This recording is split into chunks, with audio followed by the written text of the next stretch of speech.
Audio clip number 60 انشاءاللہ عز و جل۔ اس آڈیو کلپ میں آپ قرآن پاک کی سورہ بقرہ کی آیت نمبر 178 سے 180 کی تلاوت، ترجمہ اور تفسیر قرآن صراط الجنان سنیں گے۔ بسم اللہ الرحمن الرحیم۔ ترجمہ: اللہ کے نام سے شروع جو نہایت مہربان رحمت والا ہے۔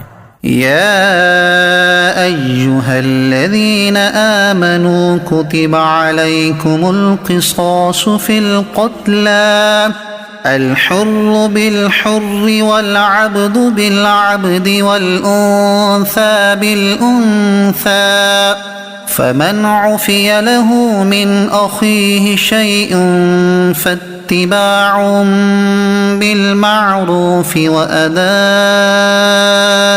إليه بإحسان ذلك تخفيف من ربكم ورحمة فمن اعتدى بعد ذلك فله عذاب أليم۔ ترجمہ: اے ایمان والو، تم پر مقتولوں کے خون کا بدلہ لینا فرض کر دیا گیا، آزاد کے بدلے آزاد اور غلام کے بدلے غلام اور عورت کے بدلے عورت، تو جس کے لیے اس کے بھائی کی طرف سے کچھ معافی دے دی جائے تو اچھے طریقے سے مطالبہ ہو اور وارث کو اچھے طریقے سے ادائیگی ہو، یہ تمہارے رب کی طرف سے آسانی اور رحمت ہے۔ تو اس کے بعد جو زیادتی کرے اس کے لیے دردناک عذاب ہے۔ کتب علیکم القصاص فی القتلی، تم پر مقتولوں کے خون کا بدلہ لینا فرض کر دیا گیا۔ تفسیر قرآن صراط الجنان میں ہے، یہ آیت اوس اور خزرج کے بارے میں نازل ہوئی۔ ان میں سے ایک قبیلہ دوسرے سے قوت، تعداد، مال و شرف میں زیادہ تھا۔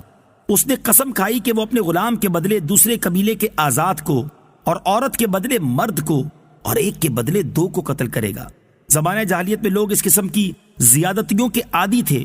عہد اسلام میں یہ معاملہ حضور سید الانبیاء صلی اللہ تعالی علیہ وآلہ وسلم کی خدمت میں پیش ہوا تو یہ آیت نازل ہوئی اور عدل و مساوات کا حکم دیا گیا۔ اس پر وہ لوگ راضی ہوئے۔ فمن عفی لہ من اخیہ شیء، تو جس کے لیے اس کے بھائی کی طرف سے کچھ معافی دے دی جائے۔ تفسیر صراط الجنان میں ہے، اس کا معنی یہ ہے کہ جس قاتل کو مقتول کے اولیاء کچھ معاف کریں، جیسے مال کے بدلے معاف کرنے کا کہیں، تو یہاں قاتل اور اولیاء مقتول دونوں کو اچھا طریقہ اختیار کرنے کا فرمایا گیا ہے۔ مقتول کے اولیاء سے فرمایا کہ اچھے انداز میں مطالبہ کریں، شدت و سختی نہ کریں، اور قاتل سے فرمایا کہ وہ خون بہا کی ادائیگی میں اچھا طریقہ اختیار کریں۔ آیت میں قاتل اور مقتول کے وارث کو بھائی کہا گیا۔ اس سے معلوم ہوا کہ قتل اگرچہ بڑا گناہ ہے مگر اس سے ایمانی بھائی چارہ ختم نہیں ہو جاتا۔ اس میں خارجیوں کے مذہب کی تردید ہے جو کبیرہ گناہ کے مرتکب کو کافر کہتے ہیں۔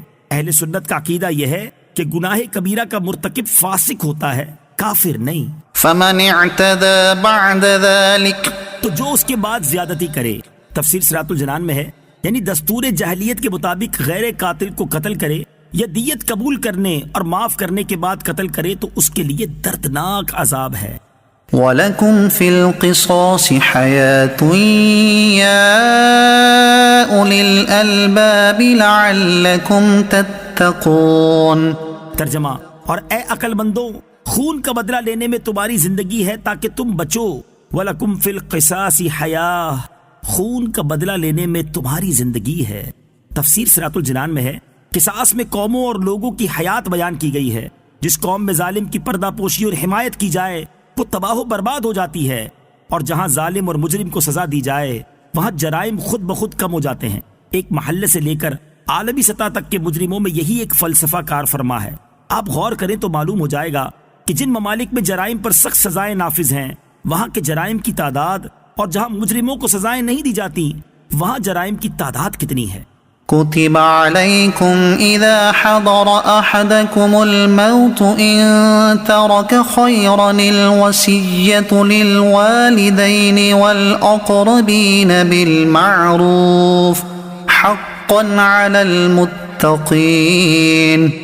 ترجمہ: تم پر فرض کیا گیا ہے کہ جب تم میں سے کسی کو موت آئے تو اگر وہ کچھ مال چھوڑے تو اپنے ماں باپ اور قریب کے رشتہ داروں کے لیے اچھے طریقے سے وصیت کر جائے، یہ پرہیزگاروں پر واجب ہے۔ کتب علیکم، تم پر فرض کیا گیا ہے۔ تفسیر صراط الجنان میں ہے، جب تک اسلام میں میراث کے احکام نہیں آئے تھے اس وقت تک مرنے والے پر اپنے مال کے بارے میں وصیت کرنا واجب تھا، کیونکہ اس وقت صرف وصیت کے مطابق مال تقسیم ہوتا تھا جب میراث کے احکام آ گئے تو وصیت کا حکم وجوب منسوخ